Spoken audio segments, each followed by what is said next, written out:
Salut à tous, bienvenue dans la dernière émission de l'Air du Son de la saison, notre ultime bafouille dans le micro avant l'été. Pour cette dernière, on avait envie d'innover un peu, de changer de formule, beaucoup, juste pour voir. Dans cet épisode, on avait envie de vous présenter quelqu'un de jeune, mais de très expérimenté, un parcours à la croisée des chemins entre le micro et l'enceinte, un tout qui en a donné de belles à entendre, et dont la vie et les expériences vont nous donner du pain sur la planche aujourd'hui. Journaliste, auteur, mais aussi scénariste. Bonjour Aurélie Charon. Bonjour. Merci beaucoup d'être avec nous dans l'Air du Son. C'est un plaisir pour moi de te recevoir et de te voir en vrai, de voir que tu n'es pas juste une belle voix qui sort de mon poste et qui me fait entendre des choses formidables. Aujourd'hui, Aurélie, tu as 32 ans, 33 ans ? 32. Tu présentes une émission sur France Culture, ça s'appelle Une vie d'artiste, c'est tous les lundis soirs à 23h. C'est un artiste qui raconte sa vie et son parcours avec des performances et des lives. Alors aujourd'hui, sans les performances et sans les lives, on va inverser les rôles. C'est à ton tour de raconter ta vie et ton parcours, et j'espère que je vais réussir à être un peu toi, à faire un petit peu ce que tu fais. Voilà, essayez. Merci d'être avec nous en tout cas. On peut commencer ? On y va. Allez. Alors, tout d'abord, moi, j'ai une question à laquelle j'ai vraiment envie que tu répondes maintenant. C'est pourquoi la radio ? Oula, tu y vas. J'y vais franco. Ouais, c'est ça. Je crois que c'est une histoire. C'est pas l'histoire classique de. Oui, je m'enregistrais quand j'étais petite, comme beaucoup l'ont fait, avec des petits magnétos. Et puis j'ai écouté la radio dans mon lit le soir. Mais je crois que c'est pas à ce moment-là où je me suis dit la radio, ça va être ma vie. C'est plutôt plus tard, en fait, pendant mes études, quand j'ai été à l'école de journalisme et que je me suis retrouvée devant un micro comme ça, et que je me suis rendu compte que j'arrivais à penser, à parler, à faire des choses avec ma voix. Mais faire des choses pas jouer, travestir et tout ça, mais je me suis rendu compte que j'aimais parler dans un micro et que je trouvais une écriture pour dire des choses avec ça, avec ma voix, et que j'avais envie d'attraper les gens. Enfin, je sentais le pouvoir du micro, et c'est là où ça m'a vraiment attrapée. Je me suis dit, j'ai envie de raconter les choses comme ça. Et est-ce qu'il y a un acte fondateur, on va dire, à ton apprentissage de la radio ? Est-ce qu'il y a vraiment quelque chose qui t'a marqué dans ton apprentissage ? Je crois que, en fait, j'ai eu la chance très tôt de passer à l'antenne, parce que j'étais à l'école de journalisme à Paris avec, entre autres, Caroline Gillet, avec qui j'ai commencé à la radio. Et on avait comme prof Vincent Josse, qui faisait le matin à l'époque à Inter à 9h. Ça s'appelait Esprit Critique, et qui nous a pris en stage. Donc moi, j'avais 20 ans. Et à l'époque, les stagiaires passaient, c'est un peu moins facile aujourd'hui, mais à Radio France, les stagiaires pouvaient passer à l'antenne. Enfin, en gros, on est arrivé en stage et le lendemain, on parlait à 9h10 sur France Inter. Et pendant 5 minutes parfois, ou 8, on faisait des enquêtes, des chroniques. Et je pense que cette première fois à l'antenne, elle est hyper forte, quoi. Et comme elle a été tôt, enfin, c'était une chance à 20-21 ans d'être à l'antenne. Alors après, c'était pas toujours génial, hein. Parfois, c'était raté, ou c'était moins bien, ou Vincent nous faisait des briefs à chaque fois, assez sévères d'ailleurs. Enfin, je veux dire, il était pas du tout... il faisait vraiment attention à ce qu'on faisait. Mais du coup, cette émotion-là... ouais, ça m'a attrapée assez vite, et je crois que c'est ça qui a été assez fondateur, enfin qui m'a fait dire ok, c'est là mon endroit. Et est-ce que tu avais, quand tu étais plus jeune, une émission qui te faisait vraiment rêver, genre, est-ce que tu as un souvenir de radio avant que tu y sois, mais voilà, vraiment une émission qui te faisait rêver et qui t'a fait te dire je veux faire ça, quoi. Pas vraiment en fait. Non, c'est un peu en fait beaucoup, et du coup il y en a pas une comme ça, mais par contre il y a des voix. Je sais que la voix de Laure Adler, que j'écoute encore, mais elle est très particulière et pas forcément... je sais qu'il y a beaucoup de gens qui disent qu'elle n'est pas forcément très agréable, qu'elle pique un peu comme ça, mais moi j'aime énormément la voix de Laure Adler et la façon qu'elle a de poser les questions, un peu comme si elle était là par hasard parfois, enfin comme si ça lui passait par la tête, alors que tout ça est évidemment très pensé, mais... Elle a une vie en fait elle est tellement vivante à l'antenne, et elle se permet tellement de poser des questions un peu comme mais est-ce que vous êtes heureux, mais est-ce que des questions comme ça qui à chaque fois je me dis si c'est moi qui les posais ce serait ridicule. Enfin je peux pas encore poser des questions comme ça si essentielles en fait, mais parce qu'il faut avoir une expérience. Non, je sais pas, mais parce que je trouve que c'est elle, parce que je sais pas, il y a quelque chose, parce que c'est sa voix, parce que c'est l'histoire qu'elle porte de la radio, et j'ai l'impression qu'elle peut se permettre d'aller à des choses essentielles très vite avec les gens. Et en fait, c'est pas évident, ça peut pas se faire de façon artificielle comme ça. J'ai l'impression avoir ce bagage-là. Mais bon, en tout cas, la voix de Laure Adler est plutôt la posture qu'elle avait quand elle posait les questions, ça me donnait envie.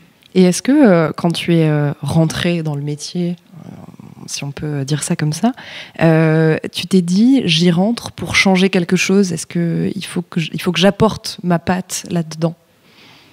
Je sais pas si ça serait un peu prétentieux de penser comme ça, mais en tout cas j'ai tout de suite pressenti la liberté qu'il y avait à l'intérieur de ce média et de ce métier, et je me suis dit il faut pas démériter de ça. Enfin, c'est sûr que on a une responsabilité c'est quelque chose que Vincent Josse nous a dit très tôt aussi, parce que justement c'était le matin, qu'il fallait quand même, on avait peu de temps et tout ça, donc il nous a tout de suite dit attention, 1 minute d'antenne c'est précieux.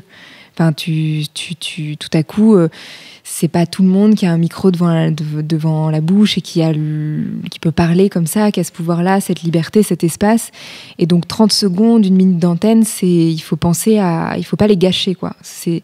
Et donc ça, je me suis dit ça très tôt et je le crois très fort. Et donc c'est plutôt en ça où je me dis en effet il faut les inventer ces minutes-là.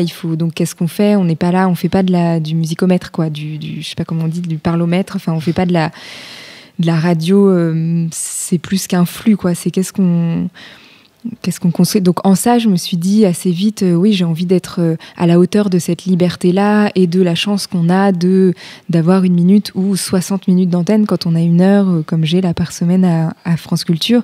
Et donc on peut pas juste se dire on va parler. Enfin, en fait, je me suis aussi assez vite rendu compte que c'était facile de faire des phrases. Enfin, je veux dire, c'est facile et quand on est un peu paresseux ou quand on a moins le temps, j'ai pu le faire parfois. Enfin, je veux dire, je suis pas tout le temps à réinventer chaque chose à chaque seconde. Donc je sais mais en tout cas, j'essaie d'être vigilante à ça, à me dire attention, qu'est-ce qu'on raconte là? Et si j'ai écrit un chapeau, chaque minute est vraiment chaque précieuse. minute est importante. Enfin, après, c'est un peu exagéré, mais quand même, ouais. Mmh. Et donc, qu'est-ce qu'on réinvente et qu'est-ce qu'on apporte de nouveau, voilà. Et y compris dans ce qu'on dit, si on écrit un truc, on essaie de pas dire des formules qui existent toutes faites. Et vraiment, il faut se le dire à chaque fois parce que c'est pas évident. Et alors, on va commencer au moment où tu as vraiment pris cette liberté. Donc, depuis 6 ans, tu réalises des séries documentaires radiophoniques, des documentaires qui font le portrait de la jeunesse autour de la Méditerranée et en France. En 2011, c'est la série Alger Nouvelle Génération qui a été primée au New York Festival, que tu as coproduit avec Caroline Gillet et qui a été diffusée par France Inter. On écoute un extrait du premier épisode. Salam, salam, salam, salam alaikum, ya rijallah, salam alaikum, aqulu marhaba. Premier épisode d'une série de 9. On débarque à Alger. On nous dit avant de partir, Alger, comme si c'était une des villes les moins fréquentables du monde.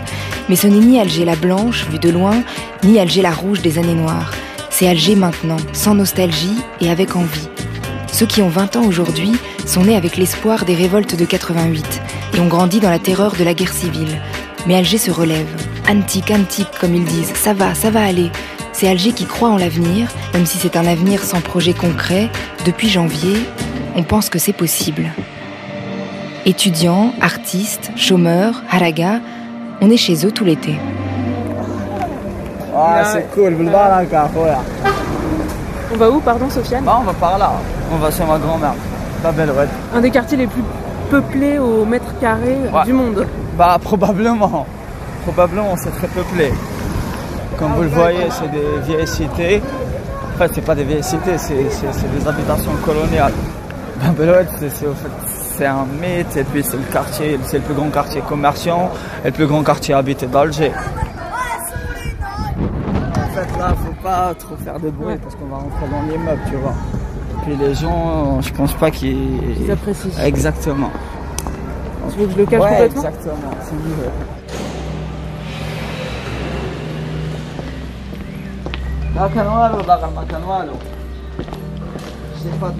Sofiane marche le long de la mer depuis Saint-Eugène. La journée, il fait ça, il marche. Quand il arrive dans le quartier de Bab el Oued, il parle aux gars, ceux qui ont 20 ans comme lui, et qui attendent, sans travail, clope sur clope sous les arcades, ceux qui vendent des produits au noir entre rue et trottoir. Avant, Sofiane était étudiant, jusqu'à ce que des émeutes se déclarent à Bab el-Oued. C'était en janvier, à l'est, Ben Ali tombait, encore plus à l'est, on entendait crier sur la place Tahir. Alors ce n'était pas juste une manifestation de plus. Sofiane aussi, à Alger, avait brandi place aux jeunes. Depuis, les choses se sont un peu calmées. En attendant, il a créé un groupe, MJIC, le mouvement de la jeunesse indépendant pour le changement. On le suit chez lui, la télévision est allumée, sa mère, sa tante et sa grand-mère se passionnent pour les séries turques.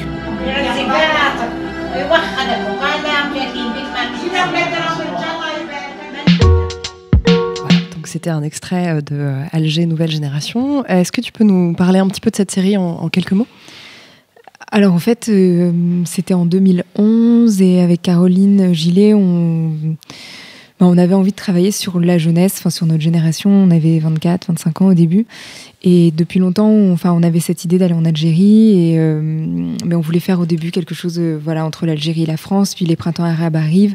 Et on s'est dit, en fait, il faut juste aller voir la jeunesse là-bas. Enfin, ceux qui ont le même âge que nous. Pourquoi on les connaît pas si peu, voilà. Et donc on n'avait jamais été à Alger, on n'avait pas de liens familiaux ou quoi, mais on se disait c'est quand même intéressant, on parle avec beaucoup la même langue, on a quand même une histoire commune et c'est marrant parce que quand j'écoute j'ai l'impression qu'on a des voix super jeunes, enfin même si on n'a pas changé complètement de voix, mais c'est quand même marrant d'écouter ça maintenant. Et on partait vraiment avec l'envie de raconter un peu comme un peu une enquête, enfin de tout enregistrer. Là après on arrive chez Sofiane qui était un personnage un peu récurrent des premiers épisodes et on écoute la télé, il nous raconte qu'il regardait le Club Dorothée quand il était petit comme nous, sauf que lui c'était pendant la décennie noire et il regardait pour pas sortir dehors et voir les têtes coupées. Enfin bon, ça racontait plein de choses, mais on voulait du coup après on entend le Club Dorothée, on se promène avec lui. Enfin, on avait déjà la sensation, ce qu'on a développé un peu dans les séries après, mais qu'on voulait rester le plus proche de la vie, en tout cas. Enfin, c'est ce qu'on cherche quand on fait la radio, mais c'est pas toujours évident, mais qu'on voulait garder à la fois les moments utiles et moins utiles. Enfin, c'est ce qui est toujours dur quand on est en montage, parce qu'on se dit là, il faut qu'il dise ça, on garde le sens et tout, mais en fait, les moments où on est en train de chanter dans la voiture, ça raconte aussi quelque chose de lui, et donc on s'est pas mal amusé avec ça, quoi. Et tout à l'heure, quand tu disais pourquoi la radio, c'est vrai que petit à petit... Moi, la radio, c'est parce que c'est en continu quand même avec la vie. Enfin, c'est un média où il y a peu d'écart entre la vie et le moment où on enregistre. Enfin, il y a quelque chose de très fluide comme ça, qui est un peu moins évident quand il y a l'image. Et donc ça nous plaisait beaucoup. Et même quand je fais une émission en studio, quand on est un magazine et qu'on invite des gens à la radio, forcément, il y a quelque chose qui change par rapport à la vie réelle, mais j'aime bien essayer de recréer ce fil où qu'on commence presque l'air de rien, quoi, qu'on se dise qu'il n'y ait pas un moment où stop, on arrête et maintenant on commence l'émission, comme si tout à coup on sortait de la vie réelle. Et bon, j'exagère un peu, mais voilà, on avait cette envie-là, et aussi le fantasme un peu de construire une série un peu comme on regarde les séries américaines avec des personnages qu'on pourrait suivre. On l'a jamais fait à ce point-là, mais quand même, on avait envie par exemple, Sofiane, là, qu'on rencontre, c'est un jeune qui a participé à créer des mouvements citoyens après les printemps arabes. Et donc, on le suit, on va dans sa famille. Après, lui, il nous fait rencontrer sa mère, il nous fait rencontrer un copain, Haraga, qui a voulu traverser la Méditerranée. Enfin, on voulait que les liens aussi, ce soient les liens réels de la vie, où on tire des fils et donc, c'est un personnage qu'on retrouve et idéalement, on s'y attache, on a envie de le suivre. Donc, on essayait aussi de construire un peu ça. Et donc, tu le disais tout à l'heure, il y a eu d'autres séries documentaires après qui ont suivi. Il y a eu I Like Europe alors, j'ai un accent anglais absolument terrible, donc je ne vais même pas faire d'efforts. I Like Europe en 2012, Welcome Nouveau Monde en 2013 et Underground Démocratie en 2014, où tu as fait discuter par Skype Nabila de Gaza et Gal de Tel Aviv pour qu'elles confrontent leur mode de vie. Alors, on peut malheureusement pas détailler toutes ces séries, mais bon, je mettrai les liens dans la description de l'épisode, donc tout le monde pourra aller les écouter. Mais en tout cas, ce qui les lie, du coup, c'est qu'à chaque fois, tu donnes la parole donc à la jeunesse, que tu ouvres les frontières un peu de cette jeunesse et de ces portraits-là. Et du coup, j'ai envie de savoir pourquoi, en fait. En fait, après, on avait envie de continuer sur la jeunesse, mais aussi d'aller dans d'autres endroits. Là, le premier été, c'était à Alger. Mais ensuite, on est parti autour de la Méditerranée, dans plusieurs villes, Sarajevo, Istanbul, Beyrouth, Jérusalem, et puis Gaza, Téhéran, Moscou. Et à chaque fois, on s'est dit, en fait, ce qui est important, c'est de faire circuler, puisqu'à la radio, on n'est pas justement enfermé dans son territoire, que la parole, elle peut bouger. On est une génération où ça circule, quoi. On voyage, les idées, elles s'échangent sur les réseaux. C'est un peu bête aujourd'hui de penser qu'à l'intérieur de ces frontières, on a besoin de réfléchir plus globalement. Et donc, après, à l'intérieur d'une émission, on s'est dit, en fait, on va pas faire une émission à Téhéran, une émission à Gaza, mais à l'intérieur des émissions, on va passer de quelqu'un à Sarajevo et après on ira à Beyrouth. Et en fait, ça racontera quelque chose. Et en essayant aussi de sortir des choses un peu attendues, même si là, quand j'étais à Gaza, j'ai fait un Skype avec quelqu'un de Tel Aviv parce que c'était intéressant de voir ceux qui se rencontrent jamais, qui se parlent. Ouais. Mais par contre, dans une émission, c'était pas forcément Israël-Palestine, c'était Israël, Istanbul. Et en fait, il y avait eu des révoltes aussi de jeunes qui se faisaient écho sur la vie chère. Donc en fait, c'était intéressant aussi de décentrer un peu le débat, quoi, les choses habituelles qu'on a l'habitude d'opposer ou d'entendre, et de se dire qu'est-ce qu'à Sarajevo, une fille qui a 30 ans aujourd'hui, qui a vécu la guerre petite, a à dire à quelqu'un à Beyrouth ou quelqu'un de Damas aujourd'hui qui est en train de vivre une guerre qui est pas la même que celle de Bosnie, mais où il y a quand même beaucoup de choses qui se ressemblent, et on a besoin de ça. Et aussi, on est une génération où, même si les contextes sont différents, on essaie de repenser les modes d'action, la façon dont on peut imaginer une démocratie. Et en fait, c'est inspirant juste de faire parler quelqu'un qui a inventé un truc à Beyrouth pour sauver le patrimoine, et quelqu'un à Istanbul qui a la même inquiétude et la même préoccupation, mais qui n'a pas forcément inventé le même outil. Enfin, on trouvait ça inspirant. Et du coup, la radio, là-dedans, l'audio, qu'est-ce que ça apporte ? Enfin, tu disais tout à l'heure, mais je trouve ça extraordinaire, en fait, de ces portraits en audio, de réussir à faire parler les gens comme ça. À la fois, c'était vivant, et à la fois, ça nous permettait beaucoup de choses. Voilà, par exemple, quand on était en Israël, on parlait des Skype, tout de suite, ça a été une sensation de... En fait, quand on est parti d'Istanbul pour aller en Israël, et on est parti d'Istanbul 5 jours avant Taksim, les grandes manifestations et tout ça. Donc on arrive à Tel Aviv, tous ceux qu'on avait rencontrés à Istanbul étaient en train de faire les grandes manifs à Taksim. Et donc, on avait envie de savoir ce qui se passait. Donc on était avec quelqu'un à Tel Aviv. On s'est dit, attends, on va faire un Skype avec notre copine d'Istanbul parce qu'elle est en train de vivre ça. Et eux, ils avaient fait une sorte de petite révolution. Et c'était 2 ans plus tôt. On avait appelé ça Printemps israélien de jeunes parce que ils manifestaient contre justement la vie chère, la difficulté des jeunes à accéder aux emplois, au logement et tout ça. Et donc, en fait, c'était la vie. On s'est juste retrouvés là. On a appelé à la fille à Taksim qui nous disait, voilà, il se passe ça, on se fait gazer, au machin. Alors la fille disait, ça me rappelle ce qu'on a vécu. Enfin bon, en fait, c'est juste que on laissait très ouvert et très libre ce qu'on vivait là où on était, et ça nous permettait très facilement un peu, c'était le début, on est allé plus loin après avec le Radio Live sur scène, mais le début de les faire se dialoguer, quoi, les faire, y compris dans le montage à l'intérieur d'une émission, c'était facile de faire des échos, on leur demandait de se poser des questions, tu vois, on disait, quand on était à Tel Aviv, qu'est-ce que tu poserais comme question à quelqu'un de Beyrouth ? Donc après, ça restait virtuel dans le montage, mais on avait quand même l'impression que quelque chose s'échangeait, et ça, c'était assez passionnant de le faire, et puis aussi...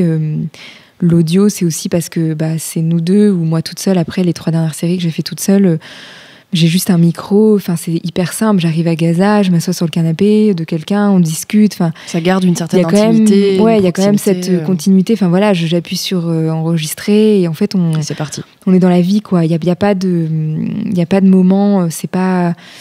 Je sais pas, il n'y a pas de rupture. Et donc ça, c'est hyper agréable. Comme tu disais tout à l'heure, c'est vraiment très proche de la réalité, en fait. Ça permet de retranscrire même si après, évidemment, quand on monte bien sûr, avec la voix, avec les musiques, forcément, on recrée quelque chose et c'est une mise en onde, donc c'est un peu une mise en scène. Mais voilà, on est au plus près de... Et aussi, à chaque fois, même si on parle, quand on va à Beyrouth, à Sarajevo, de grands conflits, de grandes idées et tout ça, on avait envie, et moi c'est ce que j'ai continué aussi, d'être au plus près de leur quotidien, en fait, de qu'est-ce qui nous relie, des choses aussi simples que qu'est-ce que t'écoutes dans ta chambre, et peut-être eux aussi ils écoutent le Nirvana ou je sais pas quoi. C'était un autre un autre lien, et on est liés par plein de petites choses qui sont faciles à faire entendre, et c'est assez amusant de les construire comme ça. Et ce qu'on entend aussi, ce qu'on a entendu un peu dans l'extrait qui a été diffusé là, c'est que on vous entend, toi et Caroline Gillet, on vous entend parler. Vous avez vraiment une vraie narration en fait qui entrecoupe ces portraits et ces témoignages de gens. Et du coup, moi j'ai une question par rapport à cette narration, c'est que donc tu as étudié aux États-Unis, à New York, après avoir obtenu ton master de journalisme à Sciences Po et ta licence d'art du spectacle, c'est ça, à Paris 3. Tu as été faire un échange donc, dans la New York University, au département du journalisme. Et du coup, je me demandais si cette expérience aux États-Unis et cet apprentissage que tu as eu là-bas, ça t'a marqué professionnellement, parce que on sent vraiment une forme de tradition narrative un peu à l'américaine, comme ce qu'on peut avoir dans des podcasts type Serial ou type This American Life, tu vois, où il y a vraiment une narration. Et je voulais savoir du coup si tu ressentais cette chose-là, cette inspiration-là. C'est vrai que ça m'a pas mal marqué quand j'étais aux États-Unis. Forcément, leur histoire du storytelling, leur façon de dire je, c'était très présent. Et quand j'étais là-bas, ça faisait vraiment partie de l'apprentissage. Et puis, je pense que c'était présent en souterrain comme ça. Enfin, on s'est pas dit, tiens, on va faire du storytelling comme on a vu aux États-Unis. Mais forcément, ça m'a imprégné. Et tout de suite, c'était assez naturel de se dire que, en fait, la radio, ce qui me paraît évident, c'est que si c'est pas adressé, ce sera pas entendu. Enfin, moi, quand je commence mes émissions, j'ai vraiment l'impression de parler à quelqu'un, et j'ai vraiment l'impression de dire en sous-texte, quand je raconte ce dont on va parler, de dire voilà pourquoi j'ai envie que tu écoutes et que tu restes, parce que c'est important, la personne que tu vas entendre, et c'est important, et pour cette raison-là. Et à chaque fois, on essaie de trouver la raison, la chose qui nous relie et qui va te relier à ce qu'on va raconter, et pourquoi c'est... Et donc, en fait, c'était assez évident de se dire qu'en plus, c'était hyper personnel, pourquoi on partait dans ces endroits-là. C'était des questions qu'on se posait vraiment sur la jeunesse. Les questions qu'on leur posait, c'était des questions de journalistes, mais c'était avant tout des questions, j'ai le même âge que toi, j'habite en France, je me pose vraiment ces questions dans ma vie, et en fait, toi, t'es à Sarajevo, et la réponse que tu vas me faire, ça va vraiment me servir dans ma vie. Enfin, évidemment, c'est pas formulé comme ça, mais je pense que c'était ressenti comme ça, et c'était vrai. Et donc après, c'était évident qu'il y avait cette adresse à faire à l'auditeur, de dire, voilà pourquoi on est parti là-bas, et en fait, on avait envie de lui demander ça, et quand je suis arrivée, il y avait ça chez elle, et j'ai eu envie... en fait, c'est assez naturel, donc c'est venu assez spontanément. Et du coup, cette narration, on la retrouve dans Série française, qui est une série documentaire estivale qui a été diffusée entre juillet et août 2015 sur France Inter. Et donc, c'est un feuilleton qui fait parler des jeunes de France sur leur rapport à la démocratie et à l'identité. Avec un micro, du coup, tu te balades, et nous, on te suit dans tes balades, et on se tait. Donc, on entend plusieurs jeunes qui viennent d'un peu partout, mais qui habitent tous en France, et qui te parlent de leur rapport à la France, de leur rapport de la place qu'ils veulent occuper dans le pays. Est-ce qu'ils sont plutôt heureux, plutôt déçus, plutôt révoltés?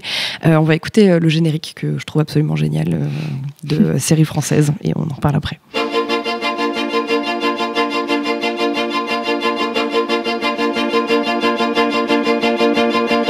T'as ton oncle qui te dit le problème de la France aujourd'hui, c'est qu'on n'arrête pas de se flageller, et c'est que vous les jeunes, vous êtes plus fiers de votre pays. Je dis ok, de quoi tu veux que je sois fier?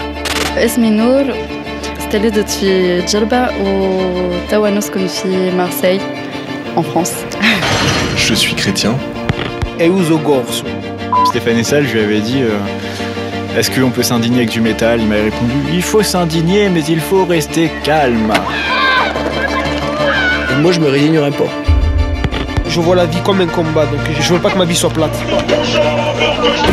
Si j'ai une question à poser à un autre jeune en France, ce serait on agit quand?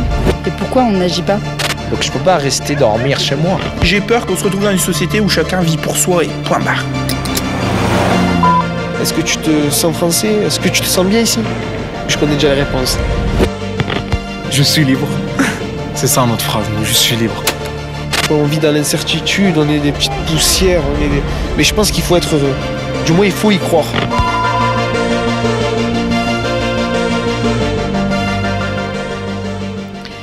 Voilà, donc dans Série française, on entend vraiment plein de personnages différents. On entend cette jeune fille d'origine maghrébine qui a grandi dans les quartiers, bercée entre la culture de ses parents et la culture française qu'elle tente d'apprendre petit à petit.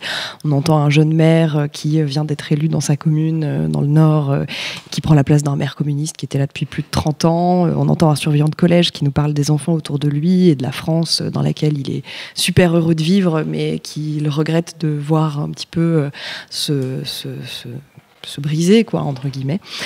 Donc on va écouter un petit mix de deux personnages qui interviennent dans séries françaises. D'abord Pierre, le jeune maire du Nord, justement, et ensuite Amir, qui vit en France, mais qui est originaire de Gaza. Alors, mon bureau, pour le présenter, j'ai repris le bureau de mon prédécesseur. Son mobilier aussi, pour des questions d'économie. Et je préfère travailler sur d'autres choses qui sont plus dans l'intérêt des habitants que des questions de prestige pour un bureau. La seule chose qu'on a faite, c'est qu'on a remis un petit peu en couleur parce que ça faisait un peu blocos, c'était tout marron et jauni par la cigarette. Les choses que tu as rajoutées toi, c'est quoi ? Dans ma petite vitrine, j'ai un livre sur les maisons de mineurs, sur le patrimoine minier, donc sur les corons, etc. Un livre sur la Ve République qui s'arrête en 1995. Alors c'est pas que j'en ai un, c'est pas le plus actualisé, mais bon, il y a les grandes lignes dedans et j'aime bien parce qu'il y a la couverture du général de Gaulle. Je vais pas dire que c'est un modèle, mais bon, il représente quelque chose quand même au niveau de la commune. J'ai mes Rangers. Alors ça c'est bon à savoir. Alors moi je suis quelqu'un qui aime beaucoup aller sur le terrain et j'ai pris l'habitude maintenant un peu moins, mais de faire des tournées de temps en temps avec la police municipale. Et on avait l'habitude d'aller sur une friche qui est aujourd'hui en train d'être démolie en début de mandat, et la police m'a dit: monsieur le maire, faut plus venir avec vos petites chaussures ou vos chaussures de ville, acheter une paire de Rangers, c'est quand même un peu moins dangereux, donc elles sont là quand j'en ai besoin. Je suis pas Walker Texas Ranger non plus, mais c'est toujours bien d'y aller et de voir un petit peu ce qui se passe directement sur le terrain. Alors j'ai l'accent du Nord, hein, ça a son petit côté bucolique, on va dire. Quand je suis arrivé, je me disais, mais qu'est-ce qu'ils sont compliqués, c'est des gens qui sont toujours assez tristes, qui mangent à midi pile, qui dînent à 20h. Je trouvais que tout était compliqué. Donc même quand on m'invitait à des dîners, je me disais, oh là là, je vais encore faire de la diplomatie, c'est encore du protocole à respecter. C'est une culture assez disciplinaire, qui est très très exigeante. Je suis devenu français. Est-ce qu'il y a des choses qui t'ont déçu en arrivant ? Tu as commencé vraiment à habiter en France par rapport au rêve ou à l'image un peu comme ça, idéale ? Je n'ai pas le droit de me plaindre parce que j'ai découvert que tout le monde souffre de la même chose en France, mais personne ne le dit parce que c'est devenu très normal. C'est la solitude, l'individualisme et le stress. On est stressé, mais on ne sait pas pourquoi on est stressé. Ça veut dire, même le soir, la nuit, quand je dors, je dis « Oh là là, demain, il faut que j'aille à la poste. Alors là, il faut que je fasse ça. À Gaza, je n'étais pas comme ça. Je n'ai jamais porté d'agenda à Gaza. Et est-ce que tu penses qu'il y a un peu d'ennui aussi ? Parce que justement, s'il n'y a pas de combat, s'il n'y a pas de... Évidemment, tant mieux qu'il n'y a pas de guerre, mais il y a plein de choses pour lesquelles on pourrait se battre ici, mais on ne le fait pas forcément. Est-ce que parmi les jeunes, il y a une lassitude ou un ennui ? Et c'est ça ce qui m'a beaucoup déçu, c'est qu'il y a une fatalité. Et moi, je ne supporte pas ça. Il y a une fatalité. C'est comme ça. Je pense que les Français sentent toujours que les choses sont plus grandes qu'eux et qu'ils ne peuvent rien faire. Alors nous, on voyait que les choses étaient à Gaza plus grandes que nous et qui étaient plus compliquées que nous, mais on pensait que c'était un défi pour les changer.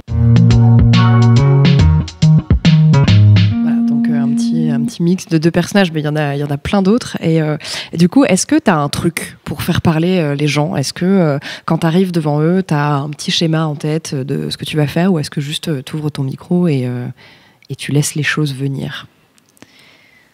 J'ai pas trop de trucs, mais par contre, j'ouvre mon micro tout de suite parce que justement, j'ai pas envie qu'il y ait un moment où je l'ouvre. Sinon, ils vont trouver ça, changer d'attitude ou peut-être être un peu timide.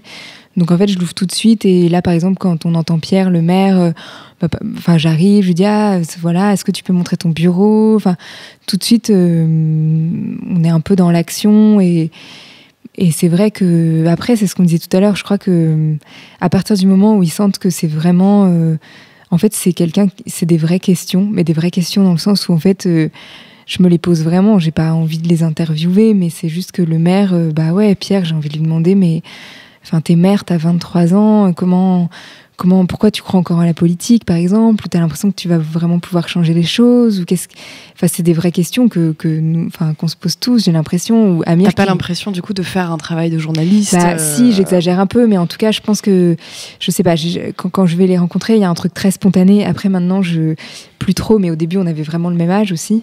Maintenant, je suis un peu plus vieille, mais bon, au début, on avait vraiment le même âge. Enfin, du coup, il y avait un truc un peu évident aussi de j'arrive avec mon micro et c'est simple, quoi. Ils ont un peu, je suis toute seule, on commence à discuter. Donc, il y a un truc très spontané où c'est vrai que c'est plus une discussion.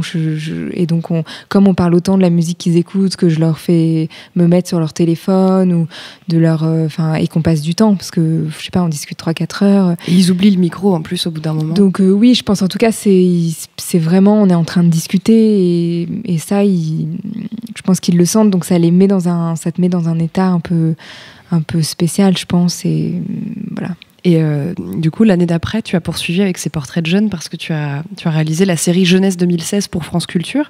Il fallait continuer ou c'était quelque chose qui était dans un objectif complètement différent? Moi, j'avais envie de continuer. Après, c'était aussi un format très différent parce que là, c'est 9 fois 1 heure, une série française. Et Jeunesse 2016, c'était 40 fois 8 minutes tous les matins. Et donc, c'était encore autre chose. C'était essayer de créer un peu un relais, quoi, de voix, de qu'est-ce qu'on pouvait raconter de la jeunesse aujourd'hui. Après, c'est pas du tout...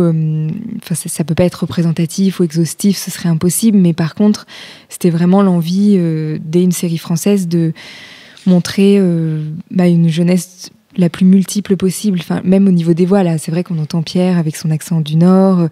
Je sais pas, en fait, moi, ça me faisait du bien. Après, il y avait des accents du Sud, il y avait des accents étrangers, pas d'accent, enfin, mais bon, des voix très différentes et de se dire, qu'est-ce qu'elles peuvent raconter ensemble. Enfin, c'est vrai qu'une série française, donc il y avait eu 4 séries à l'étranger, dont des endroits, la dernière série, c'était à Gaza, Téhéran, Moscou, c'était des endroits assez forts parce que c'était sur...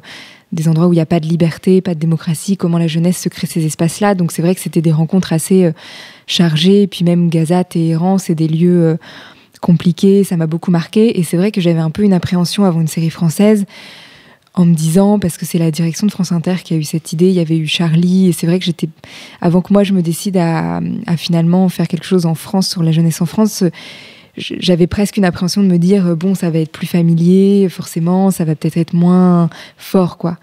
Et en fait, j'étais très surprise pendant une série française parce que ça m'a assez bouleversée, en fait, de rencontrer tous ces gens. Et je me suis dit, en fait, on vit dans le même pays et on se connaît pas. Enfin, c'est un peu l'histoire de la France aujourd'hui où chacun est un peu dans son coin, que ce soit dans son quartier ou dans son village, où les gens sont c'est peu poreux. Et en fait, je sais pas, j'avais l'impression, c'est comme si je retrouvais des gens que j'avais perdus de vue. Enfin, je me suis dit, en fait, dans ce pays, on s'est perdu de vue, quoi. Et on s'est perdu aussi d'écoute, quoi. Enfin, en fait, et même on le ressent parce que le niveau de tolérance a un peu baissé. On supporte pas, c'est dur d'écouter quelqu'un longtemps. Enfin, tout le monde s'énerve tout de suite. Enfin, bon.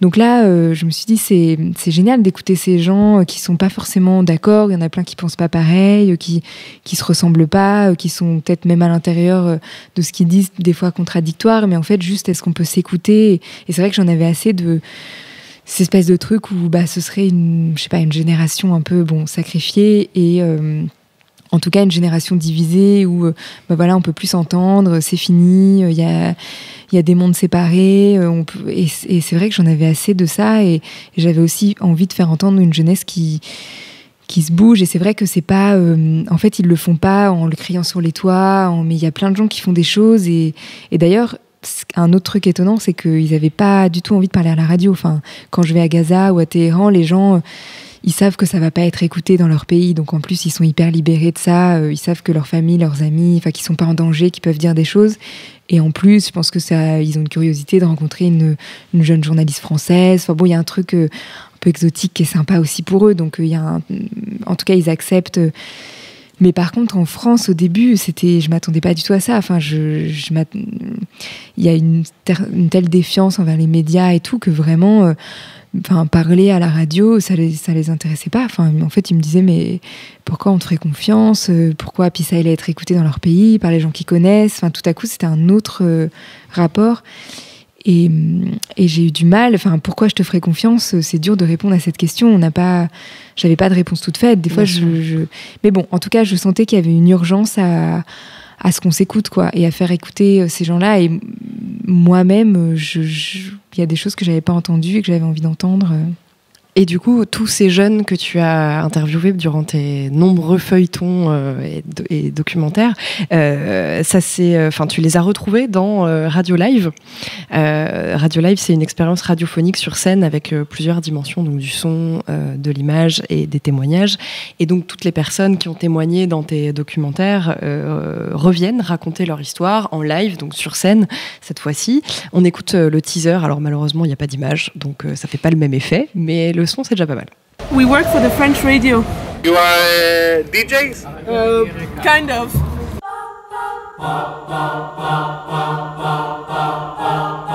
Je fais souvent le même cauchemar. Que je suis rentré à Gaza voir ma famille et que je suis bloqué là-bas et que je ne peux plus sortir.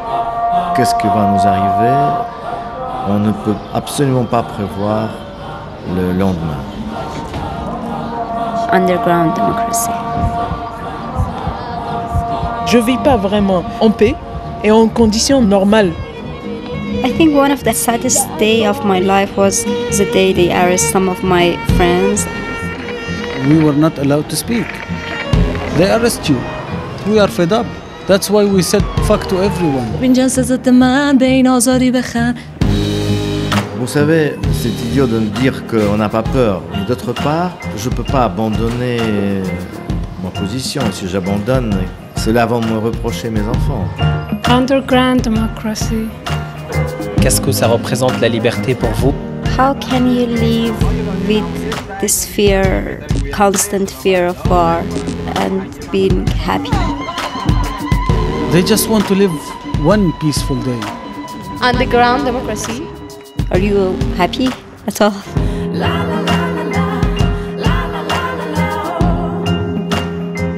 Allô? Allô, Gal? Oui, bonsoir. Tu vois que Amélie, mais il y a plein de gens dans la salle. Dites bonjour à Gal. Ouais. Quand on sort de Gaza, puisque c'est de là que tu viens, et que soudain on rencontre des gens qui viennent du monde entier, qu'est-ce qu'on ressent? La première chose qui m'a frappé, c'est que le son des avions d'observation a cessé. Il n'y avait plus d'avions dans le ciel.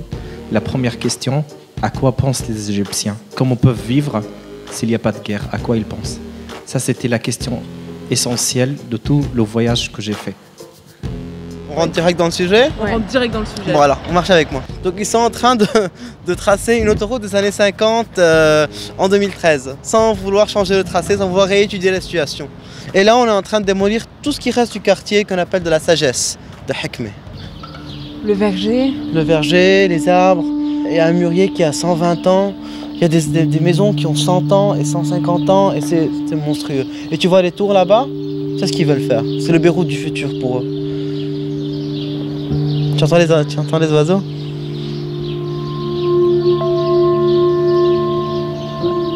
Je sens un peu le désespoir. Ils se sentent tellement petits face à ce monstre. Ils ne peuvent pas se défendre, ils n'ont rien à dire. Well, I was hurt by a bomb. J'ai été blessée par une bombe pendant la guerre. J'avais 9 ans quand c'est arrivé. On était en train de jouer dans le jardin, c'était en juillet, 2 mois après le début de la guerre entre les musulmans et les Croates à Mostar. J'avais plus de 90 blessures sur le corps. Encore aujourd'hui, j'ai une 50aine d'éclats de bombes à l'intérieur de mon corps. La chanson que j'écoutais quand j'étais jeune, adolescente, c'était Nirvana, Smells Like Teen Spirit. Tu peux la chanter? Oh no. Oui. Please no. Load up on guns, bring your friends. It's fun to lose and to pretend. Voilà, donc tu as conçu, Aurélie, et présenté Radio Live avec Caroline Gillet et Amélie Bonin. Il y a eu plusieurs représentations un peu partout, à Paris, à la Maison des Métallos dans le 11e, à Marseille, à Lyon, à Toulouse, à Metz, à Reims, à Montpellier et à Casablanca. Et d'après ce que tu m'as dit, ça va continuer de s'exporter l'année prochaine. Moi, j'ai une question qui me me titille un peu. Je me demande si c'est pas plus difficile quand même de faire parler des gens quand il y a un public. L'effet scène, il est important, non ? Il est important, mais en fait, comme on se connaît très bien, parce qu'en fait, c'est des gens qui ont témoigné, des jeunes qui ont témoigné dans les séries radio. Et en fait, il y a un truc qui était important aussi dans les séries radio, c'est que tout à l'heure, tu disais, est-ce que tu as un truc je pense aussi qu'ils se rendent compte très vite qu'ils sont complices de ce qu'on va raconter. Enfin, quand j'ai fait une série française, c'est un peu, j'ai l'impression d'avoir un groupe un peu comme une équipe de foot, quoi. Genre, on est ensemble et on va raconter un truc ensemble. Après, évidemment, c'est faites-moi confiance parce que c'est moi qui vais porter le récit de A à Z, mais on raconte tout ça ensemble, quoi. Et qu'est-ce qu'on veut raconter de notre pays aujourd'hui et voilà. Et je vais les voir en disant, dans ce récit-là, j'ai besoin de toi pour chacun apporte sa pierre et tout. Et donc ça, ils sont conscients de ça. Enfin, c'est une responsabilité et aussi c'est chouette. Enfin, c'est joyeux de faire partie de ça. Et donc très vite, on est complices dans le moment concret, dans ce qu'on raconte. Et le public n'est pas gênant, du coup ? Et du coup, en fait, on est devenus amis. Et en fait, l'idée de ce Radio Live, c'était aussi comment on prolonge ces liens-là. Enfin, on connaît tous ces gens un peu géniaux partout dans le monde. Eux, ils ne se sont pas forcément rencontrés entre eux. Et en plus, qu'est-ce qu'on fait de ça ? Enfin, je sais pas, il faut faire partager ça, quoi, parce que c'est trop précieux. Il y a vraiment des personnages comme Amir, là, qu'on entendait, qui vient de Gaza, ou Inès à Sarajevo, qui ont vraiment des parcours de vie et des regards sur l'actualité, sur la vie, qui sont hyper précieux à entendre. Et donc, on leur a proposé de venir sur scène, mais il y a déjà ce lien. Ils ont confiance, ils savent ce qu'on est en train de faire. Il y a déjà eu les séries, donc ils savent notre façon de raconter. Et donc, même si forcément, il y en a qui sont... Enfin, même nous, en fait, on n'a pas du tout l'habitude de la scène avec Caroline, donc c'est pas hyper facile non plus. Enfin, mais on le vit un peu comme une émission de radio en public, donc on est plus dans ce qu'on est en train de faire et tout, que de se dire tiens, on est sur scène, il y a un public. Mais forcément, ça modifie un peu, on n'est pas forcément que à l'aise, et eux non plus, mais je pense qu'avant tout, on voit ça, on voit que ce qui existe entre nous, l'histoire qu'on est en train de construire, et eux, entre eux, se rencontrent, et donc ça, c'est assez émouvant de le voir sur scène, et eux, ça les excite, ça. Donc en fait, tout ça ça dépasse le fait que c'est un peu stressant d'être devant un public, mais c'est cette idée de se rencontrer et de partager, d'être complice dans tiens, on est en train de créer un moment ensemble et on le partage devant un public. Donc ça, je crois que ça a été hyper important et que du coup, voilà, c'est pour ça que ça marche. Et t'aimes bien un petit peu varier les supports, j'ai l'impression, parce que tu as fait, tu fais pas que de la radio. Là, tu m'as dit, en ce moment, tu es en train de monter un documentaire vidéo pour cet été. Et puis, tu as aussi la série Alger Nouvelle Génération qui a été transposée en documentaire vidéo pour TV5 Monde et puis aussi en web documentaire. Qu'est-ce que ça change de passer d'un format à l'autre comme ça ? Je pense que ça dépend des projets. En fait, Alger, le web documentaire, c'est parce que vraiment, on était super contents d'avoir fait cette série radio, mais on trouvait qu'on manquait d'images sur Alger aujourd'hui.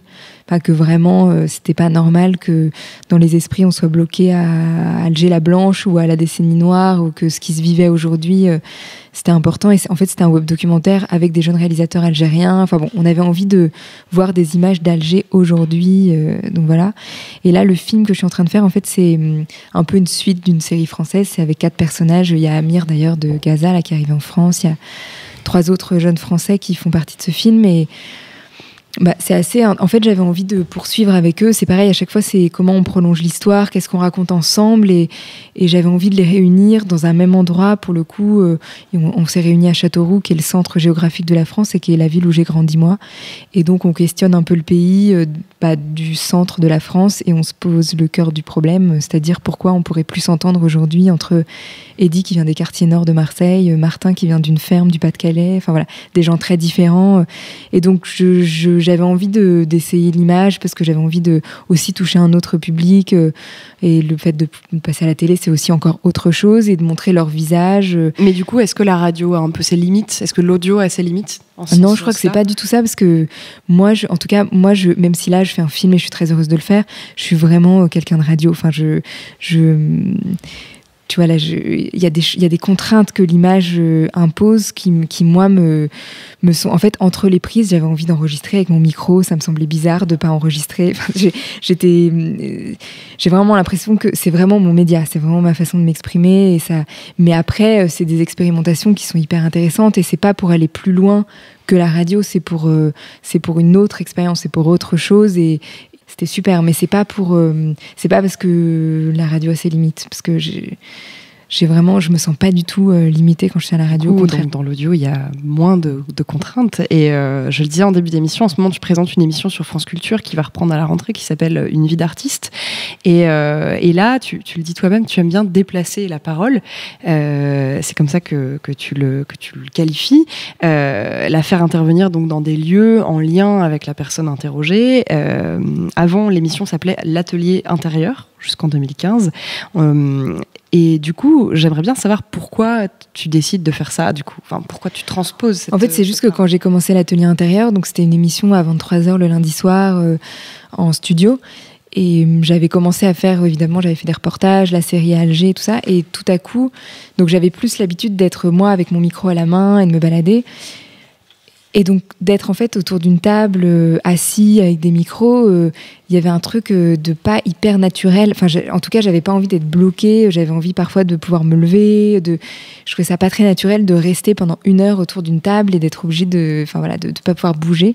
Et j'avais envie de mouvement, quoi, de pouvoir faire la même chose que dehors, mais à l'intérieur du studio. Et donc c'est pour ça que très vite, en fait, j'ai demandé un micro, ce qu'on appelle un micro volant, quoi, un micro que je peux prendre à la main, je peux me lever dans le studio. Et parfois, c'était pas pour faire des trucs dingues, en fait. C'est juste parce que on se levait pour aller écrire un truc sur un tableau. J'avais envie de faire une liste ou un dessin, un invité, ou parfois on s'allongeait par terre parce que c'était 23h, France Culture. On était assez libre. C'était un peu, enfin, je suis encore libre. C'est un peu un laboratoire sur la création. Donc, pour toi, l'audio, ça doit être vraiment quelque chose de nomade. Ça va ensemble en fait.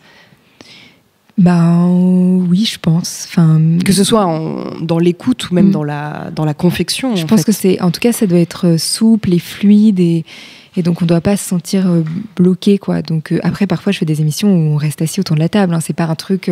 C'est pas. Sinon, ce serait. Parfois, je reste assise. Non, mais ça paraît absurde. Mais sinon, ce serait. C'est pas un principe, quoi. Je me dis pas. Mais en tout cas, il y a la possibilité de. Et donc même juste ça, même si tu le fais pas, tu sais que tu peux te lever. Et puis des fois, ça me vient en cours d'émission. Je me dis tiens, j'ai envie de me lever pour me rapprocher de cette personne, ou alors. Il y a toujours des instruments, j'ai envie de faire un truc avec l'instrument, lui demander de faire une lecture, un truc. D'avoir la possibilité de faire ça, ça laisse une liberté immense et du coup, on n'est pas bloqué, quoi. Du coup, nous, dans l'ère du son, l'audio nomade, on en parle beaucoup, et de voir des choses à revivre, à réécouter, c'est vraiment nos sujets de conversation préférés. Du coup, je pense que c'est le moment de parler du podcast, et j'aimerais savoir si tu as des podcasts préférés, des podcasts que tu écoutes, que tu adores. J'en écoute. En fait, j'écoute beaucoup Arte Radio. Après, je pourrais citer plein de documentaires différents que j'ai écoutés sur Arte Radio, mais ce serait un peu long, donc je vais pas le faire. Il n'y en a pas un qui t'a... il y en a tellement. Après, récemment, par exemple, très récemment, il y a le doc de Elodie Fonte qui s'appelle Coming In, qui raconte la découverte de son homosexualité, et c'est super beau. C'est sorti il y a quelques semaines. Mais après, parce qu'il y a cette liberté, et souvent des choses aussi à la première personne, ou que j'aime beaucoup, quoi, et c'est vrai que j'ai eu beaucoup d'émotions en écoutant Arte Radio, et depuis, c'était un peu, quand on était étudiante, ça commençait, et c'est vrai que c'était un peu la révolution, quoi. On était dingue de se dire que ça existait, que c'était possible, que tous ces formats, c'est vrai qu'après, à Radio France, il y a une grille, quoi. Tu dois rentrer dans la grille, et c'est super aussi comme d'avoir des contraintes, mais bon, de se dire que tout était possible, c'était super. Et après, quand j'étais aux États-Unis, j'ai pas mal écouté de podcasts aux États-Unis et suivi un peu ce qui se passait. Donc, comme beaucoup de monde, j'ai écouté la première saison de Serial et j'ai adoré. Enfin, c'est ce fantasme qu'on a de le suivre comme une série qu'on regarde à la télé, d'être accro, de suivre. Et ça, j'y crois très fort. Enfin, c'est encore ce qui m'excite, ce que j'ai envie de faire dans des prochaines séries. Et donc, c'était assez fascinant de voir. C'était une enquête, mais de voir à quel point ça marchait, quoi. En fait, ce que j'aime bien, tout à l'heure on parlait de pouvoir se bouger, tout ça, c'est de créer des situations différentes. Enfin, même quand on est en studio, je trouve que, enfin voilà, même si on est dans un endroit différent, enregistrer une émission dans une voiture, forcément ça modifie la parole. Et souvent les podcasts, il y en a un, il y a par exemple un groupe de théâtre qui s'appelle Nature Theater of Oklahoma, et eux ils ont fait un podcast dans leur placard, parce qu'à New York il n'y a pas beaucoup d'espace, donc en fait dans les apparts sont tout petits, et donc ils avaient un placard avec leurs affaires, ils avaient mis 2 micros et ils interviewaient, ils recevaient les plus grands metteurs en scène, artistes, et en fait c'était génial, comme un autre mec qui fait un truc dans son garage. Enfin, le fait que les choses soient déplacées, hyper simples comme ça, il y a des gens hyper connus qui venaient, mais en fait ils se retrouvaient dans ce placard. Le fait que ce soit une situation assez spéciale créée par la personne qui fait ce podcast, je trouve qu'on l'entend et que ça c'est assez émouvant. Enfin, c'est déjà super personnel, et que ce soit dans un théâtre ou dans son placard, voilà. Et pour terminer, moi je voulais savoir si tu pensais que tu avais trouvé ta voix. Et quand je dis voix, je pense voix avec un X à la fin, mais aussi avec un E à la fin. Je pense que oui, enfin je me sens sur la bonne voie, mais après je sais pas. En tout cas, j'ai l'impression que c'est pas quelque chose on peut la perdre et la retrouver. En fait, ma voix, je la trouve quand je sais exactement ce que je raconte, pourquoi je suis là. Il y a des émissions où peut-être on sait un peu moins pourquoi on est là. C'est un peu moins, on peut pas être toujours sur un truc hyper essentiel, nécessaire et tout ça. Et là, j'ai l'impression d'être moins dans ma voix. Mais même il y a des émissions où je sais que quand j'ai un tout petit peu moins trouvé exactement le sujet de cette émission ou pourquoi j'invite cette personne et tout ça, même j'ai l'impression de le sentir dans ma voix, ou quand je présente l'émission, le début et tout, il y a un truc qui est moins ancré, quoi. Alors que dès que je sais exactement, et pour les séries souvent je le sais parce que c'est tellement personnel et les gens que j'écoute, ça me tient à cœur que j'ai interviewé, c'est jeune et tout, j'ai envie qu'ils soient écoutés, j'ai de l'affection pour eux, donc j'ai envie que ce soit bien, et voilà, donc je sais que là, je sais ce que je dis, je sais pourquoi je suis là, je sais pourquoi j'ai choisi ces gens-là, et du coup, je suis bien dans ma voix, et je sais que j'ai trouvé ma voix, quoi, que ce que je dis, c'est juste, et je l'adresse à la bonne personne, et voilà, c'est un peu comme quand on est bien dans ses baskets, quoi. C'est pas tous les jours, mais quand ça arrive, c'est bien. C'est la fin de cette émission de l'Air du Son, la dernière avant un tout petit repos estival. Merci infiniment à Aurélie Charon d'avoir été avec nous. Du coup, Aurélie, le programme pour la rentrée, qu'est-ce que c'est ? Ce sera la même chose, une émission sur la création à France Culture, et peut-être un peu plus sur l'actualité de la création, mais pas de grands changements. Merci beaucoup en tout cas d'avoir été avec nous. Merci beaucoup. Et en tout cas, si vous n'avez pas encore écouté les 6 autres émissions de l'Air du Son, vous pouvez profiter de l'été, de la plage, de la montagne ou des transports caniculaires pour vous glisser des écouteurs dans les oreilles et vous laisser porter. C'est hyper simple. Il suffit de se rendre sur toutes les plateformes de podcast, iTunes, SoundCloud, Deezer, et de mettre play. Et n'hésitez pas non plus à commenter, c'est cool, ça fait plaisir, ou pas d'ailleurs, mais généralement ça fait plaisir, et de mettre des étoiles. Merci beaucoup à Binge Audio et à Audible.fr qui coproduit cette émission. Quant à moi, je vous souhaite un bon été, plein d'audio et de podcasts. Et on se retrouve évidemment à la rentrée. Merci et à très vite.